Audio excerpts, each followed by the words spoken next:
waa maxay dhibaatooyinka amni oo degmadaada ka jiro sababta Shingani iyo Yaaqshiid ma isku dacwo bay qabaan maanta isku dhibaato may qabaan waa maya hadaa marka amni oo qorshe amni oo guud ahaan aan iska sameeyno oo Yaaqshiid iyo Shingani maanta isku mid aan ka wada dhigno wax ma noo hagaagi maayaan ila wadaag forumta ila wadaag xogtan ila wadaag dhibki ila wadaag aan isla wada shaqeyno washaawirhum fil amr ayuu ku saleysay ila wadaag forumka kalaad oo aan sameeyno waxa weeyaan madasha maxaan ku raadad haweenka Soomaaliyeed oo si gaar ah ugu rabno waayo haweenka laf dhabarka bulshada weeyaan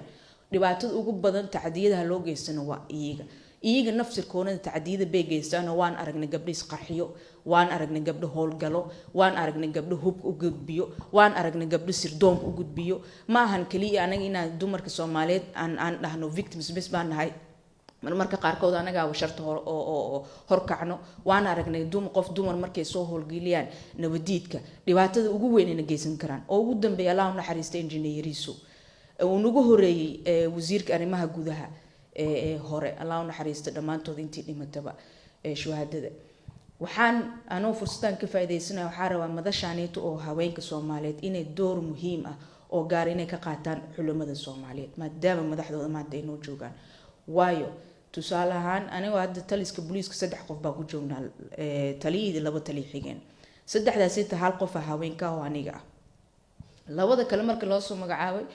shabaabka awal bay dawlad ahaan anagana la dirisanaa laakiin ani markii la soo magacaabay aayad ilaahay ay soo daliilsadeen oo dhiigay ku xalaalaysadeen aayadaaseetu ar-rijaalu qawaamuuna cala nisaa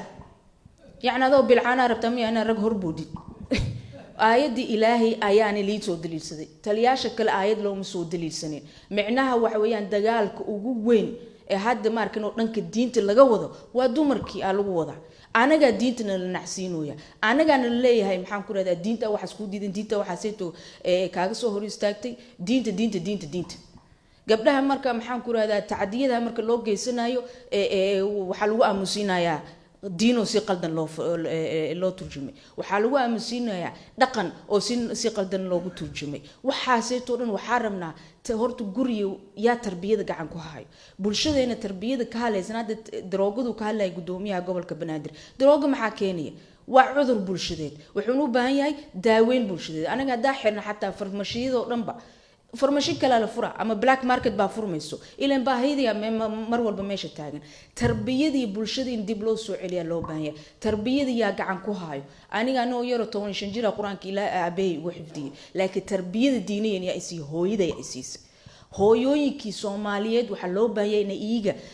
culimada ee door weyn ka qaataan fahansiisiin bartiin diintii iyo quraankii iyo maxaan ku raahdaa awood waa sax ambiyadoo dhan oo maxaan ku raahdaa risaalada soo qaaday rag bay ahayn laakiin la hadeena dumarka la'aantooda ahaan lahayn maanta diinta ma aysan joogi lahayn sababtoo ah nabi calayhi salaatu wasalaam markuu ka soo degay mount qaaro xira yuu ahaa qofka ugu horeeyo dajiyay oo dhahay maxaan ku raahdaa ilaahay kuma qaldin oo mana ku dayacayo oo maxaan ku raahdaa isdijiyo xaaladaada caadis kali xaaskiisa ahayd hadeesan ahaan lahayn qof saaseetu adag ma nawi ma degi lahaa ma uusan degi lahayn markuu umrada koowaad ay u soo baxeen oo ay u diideen maxaan ku raahdaa umradii oo meel banaanka lagu istaajiyay